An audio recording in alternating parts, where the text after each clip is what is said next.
পাকিস্তানের দাবিতে অনড় মোহাম্মদ আলী জিন্না 29শে জুলাই 1946 সালে মুসলিম লীগের বড় নেতাদের নিয়ে মুম্বাইয়ে একটি মিটিংয়ের ডাক দেন। সেই মিটিংয়ে মুসলিম লীগের 26 বছর বয়সী এক ফায়ারব্র্যান্ড নেতা পৌঁছাতে পারেনি। সেই যুব নেতা তার ডায়েরিতে লিখেছিল তার না পৌঁছাতে পারার কারণ। 5 ফুট 11 ইঞ্চি লম্বা সেই নেতা আর কেউ নয়, বাঙালি মুসলিম শেখ মুজিবুর রহমান। শেখ মুজিব 29শে জুলাই মিটিংয়ে যেতে না পারলেও পরের বার 1946 সালের 16ই আগস্ট ডাইরেক্ট অ্যাকশন ডের দিন সবার আগে কলকাতার সেই স্থানে পৌঁছে যায়, যে স্থান থেকে মিটিং এগিয়ে যাওয়ার কথা ছিল। 16ই আগস্ট কী হয়েছিল সেটা জানার আগে আমরা শেখ মুজিবের সম্পর্কে একটু জেনে নিই। 1920 সালের 17ই মে পরাধীন ভারতের অবিভক্ত বাংলা প্রদেশের ফরিদপুর জেলাতে একটি জমিদার পরিবারে জন্ম হয় শেখ মুজিবুর রহমানের। সপ্তম শ্রেণীতে যখন শেখ মুজিব পড়তেন তখন তার চোখে গ্লুকোমা রোগ হয়। এই কারণে 4 বছর তার পড়াশোনা বন্ধ হয়ে যায়। পরে আবার পড়াশোনা শুরু করে গোপালপুর মিশনারি স্কুল থেকে তিনি ম্যাট্রিক পাশ করেন।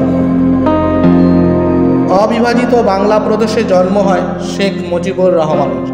স্কুলে পড়াশোনা করার সময় থেকেই তার মনে কট্টর ইসলামিক চিন্তাভাবনা তৈরি হয়। সময়ের সাথে সাথেই আরও বিকশিত হতে থাকে।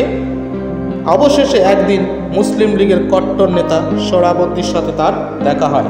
তারপর থেকে রাজনীতির এমন এক পথে যাত্রা শুরু করে যে পথ ভারত ভাগের মধ্যে দিয়েই শেষ হচ্ছিল।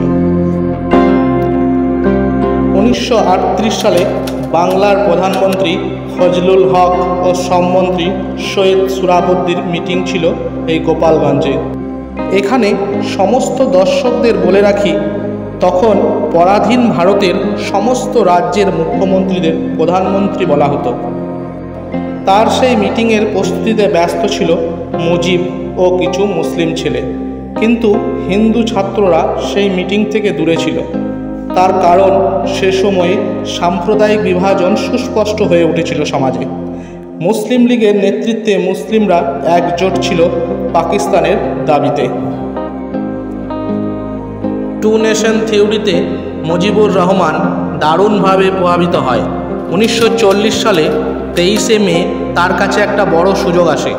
সেদিন মুসলিম লীগ লাহোর প্রস্তাব পাশ করে। সেই প্রস্তাবে বলা হয় পরাধীন ভারতকে ভাগ করে পাকিস্তান করা হবে। ভারতের পশ্চিম ও পূর্ব অংশকে আলাদা করে পাকিস্তান বানানো হবে। মুজিবুর রহমান মনে করে পূর্ব পাকিস্তান তার নিজের দেশ হবে, কিন্তু এই ভুল ধারণা তার বেশি দিন টেকেনি। প্রথম দিকে ঠিক ছিল মুসলিমদের জন্য ভারত ভেঙে দুটি আলাদা দেশ হবে।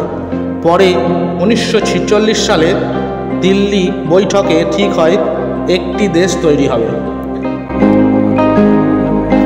পূর্ব পাকিস্তান মানে বর্তমান বাংলাদেশকে একটি স্বতন্ত্র রাষ্ট্র বানানোর প্রস্তাব মুসলিম লীগের বড় নেতাদের কাছে রাখে মুজিবুর রহমান, কিন্তু সে সময় তাকে বুঝিয়ে শুনিয়ে থামিয়ে নেওয়া হয়।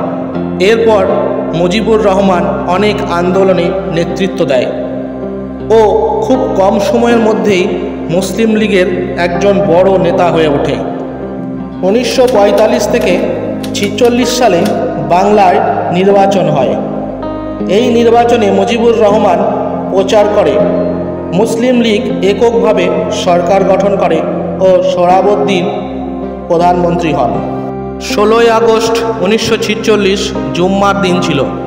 মুসলিম লীগের নেতা ও বাংলার প্রধানমন্ত্রী সোহরাবুদ্দি আলাদা দেশের জন্য জিজান দিয়ে লড়াই করছিল। তখন হোম মিনিস্ট্রি ছিল সোহরাবুদ্দির হাতে। জুম্মার দিন ছুটি ঘোষণা করে রেখেছিল। রিপোর্ট বলছে সোহরাবুদ্দি লালবাজারের পুলিশ হেডকোয়ার্টারে তার সমর্থকদের সাথে বসেছিল। সেদিন কলকাতায় এক গৃহযুদ্ধ শুরু হয়। ইতিহাসের বিভিন্ন বইয়ে উল্লেখ আছে মাত্র 72 ঘন্টায় 4000 মানুষের মৃত্যু হয় আর 1 লাখ মানুষ গৃহহীন হয়ে পড়ে। বিশ্ব ইতিহাসে এত কম সময়ের মধ্যে এত হত্যালীলা মনে হয় না আগে আর কোনো দিন হয়েছিল।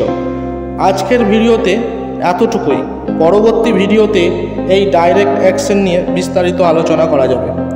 তবে মুজিবুর রহমানের ভূমিকা নিয়ে আপনারা কি মতামত রাখেন সেটা কমেন্টে অবশ্যই বলবেন।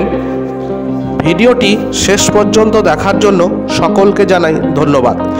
এরকম ধরনের ভিডিও আরও দেখতে চ্যানেলটি সাবস্ক্রাইব করে বেল আইকনটি প্রেস করে রাখবেন, যাতে করে এরকম ধরনের ভিডিও সবার আগে আপনার কাছে পৌঁছায়। ভিডিওটি কেমন লাগলো সেটি জানানোর জন্য কমেন্ট বক্সে অবশ্যই কমেন্ট করবেন। ভিডিওটি শেয়ার এবং লাইক অবশ্যই করবেন। ধন্যবাদ।